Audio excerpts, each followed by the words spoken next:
let's talk a bit about free will. Free will is frequently thought to be something like maximum autonomy, like the state of not being influenced by anything. I think that's a wrong way to view it. We are influenced, and most sophisticated believers in strong versions of free will, called metaphysical libertarians, who are to become ontologically ungovernable.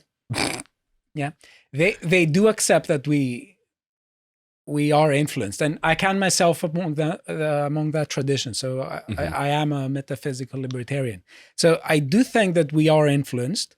The question is whether such an influence takes the form of 100% causal necessitation. Now, let's keep that aside for a bit. Most versions of free will are defined in the following sense. Free will is something like the ability to do otherwise, which means that everything other being identical at one moment in time, you could choose either one or the other option. Or you could perform an action or abstain from performing it. So if we freeze the state of the universe at time t, then at time t plus 1, there are more than one physical possibilities. Determinism is the exact opposite. It says that given the state of the universe at time t, there is only one physical possibility. But I must say, for honesty's sake, this is not the only way of defining determinism. It's a very convoluted discussion. It's a discussion that goes on for centuries. So we are not going to discuss about all definitions of determinism. I think we should focus on causal determinism. And I think it's important to see what determinism is and what determinism is not. So frequently when you talk about determinism, you have people saying, no, what will be, will be. That's not deterministic. No, I don't agree with that. In the sort of sentiment it's almost like talking about fate, isn't it? That things were meant to happen, and it's looking at it from a sort of human's eye view of the world, in a sense, in that you're making a face. No, I'm not making a face, because I don't know to what extent fate and causal determinism go together. Well, I don't believe in fate, and I'm a causal determinist, so I would say not. Okay. So let's keep that for let's discuss this in a bit. Okay, so the reason why the causal determinism is not identical to the claim what will be is because the claim what will be tells us nothing about the manner in which what will be will come about. Causal determinism is precisely a theory that talks about how things come about. And in most standard views, this takes the form of causal necessitation. So I want to discuss, there's another view that we should not conflate with determinism, and many people do, because very frequently when I start talking about free will, people come and tell me, well, but how can you have free will? The future will be brought forth by the past. Again, that's not determinism. For the same reason why determinism is not identical with the position that what will be. And the reason is that when we say that the future will be brought forth by the past, okay, of course it will. The question is, what is the manner in which it will be brought forth by the past? Yeah, I mean, I agree with what you're saying here, that, yeah, I don't think anyone in the free will and determinism debate denies how time works. I think that's fair to say. Yes. And also the phrase "what will be," I mean, is so sort of self-evident if you interpret it literally that it's pointless, in that, well, yes, it's like a circular definition, isn't it? Whatever will be, whatever will exist will exist. But I mean, it's basically a meaningless phrase, but the sentiment is it's meant to communicate, well, whatever's meant to happen is meant to, be. I think, though, that frequently people who talk about determinism, they do it with me. They say, no, que será, será. What will be. So you have no free will. Determinism is true. But that's what I want to say, that that's not determinism.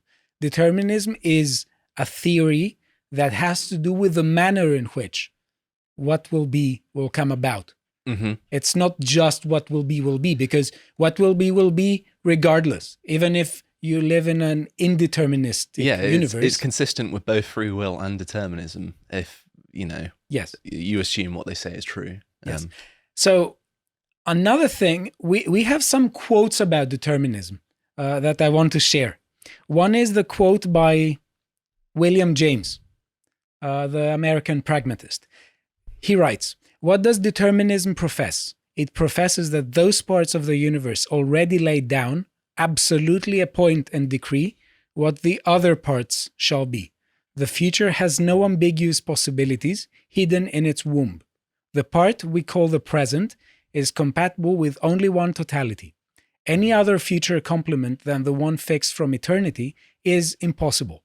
The whole is in each and every part and welds it with the rest into an absolute unity, an iron block, in which there can be no equivocation or shadow turning." In a sense, he's saying that there is no ontological chaos.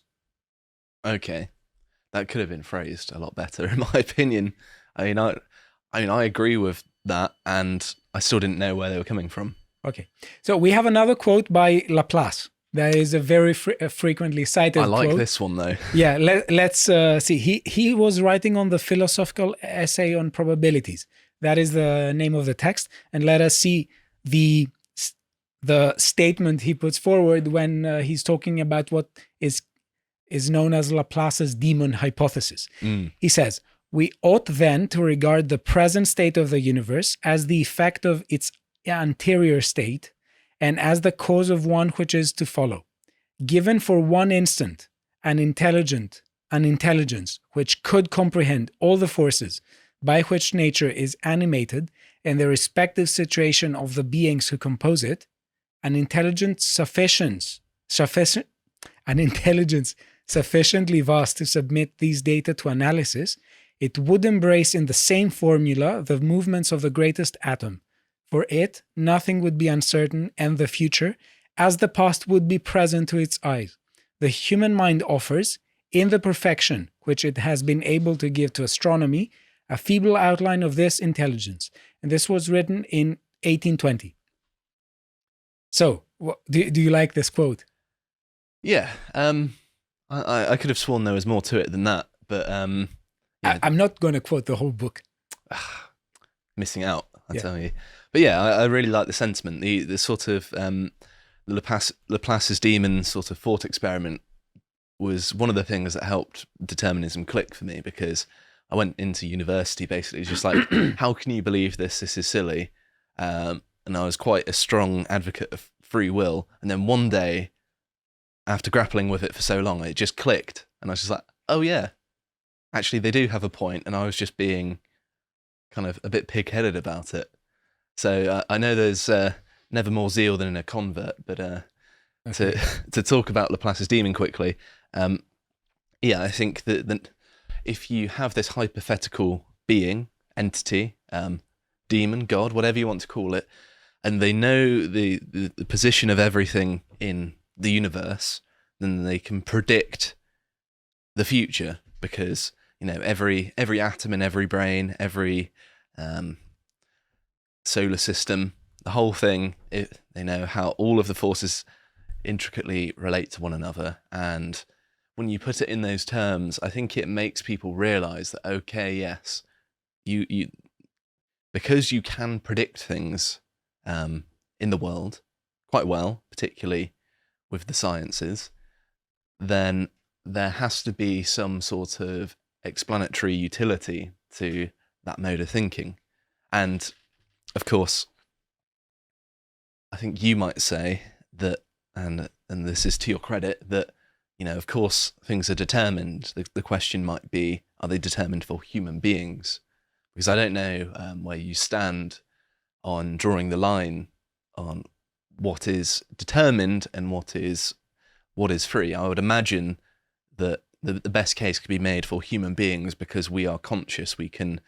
There's a bit more complexity there. We can potentially override our instincts, but I would make the case perhaps later, when it's more appropriate in the conversation, that this isn't necessarily true. But I think it's the most consistent form of a free will argument, with my understanding of established facts in the sciences.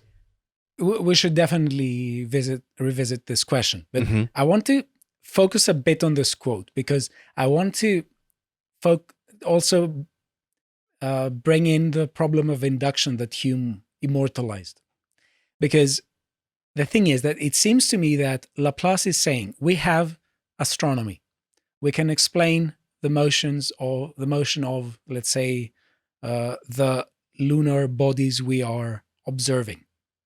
And just because we have some theories, we have some generalizations that presumably would be grounded on observation.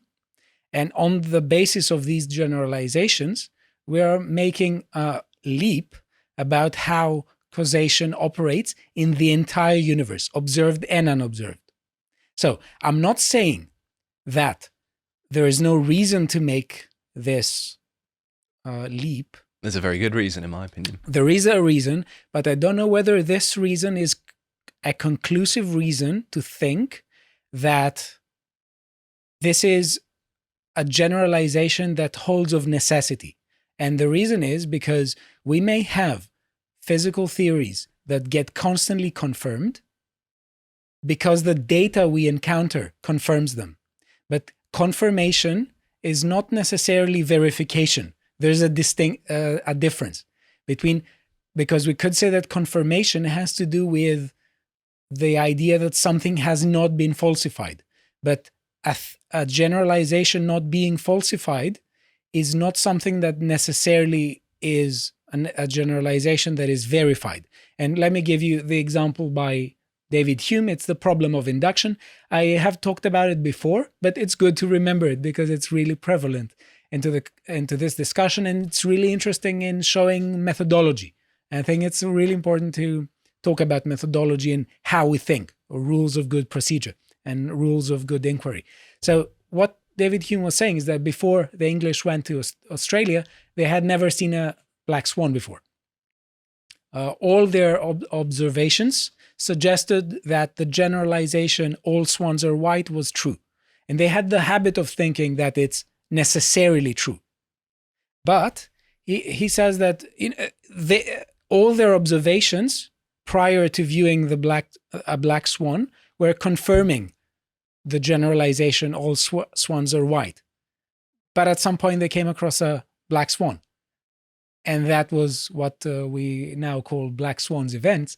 There are events where that disrupt our, let's say, commitment to some generalizations. So what I'm saying is that I don't understand how this can be compatible with an empiricist mindset, not in the sense that there is no reason for an empiricist to make this assumption, but I'm saying that there is no conclusive reason to treat this assumption as a necessary truth.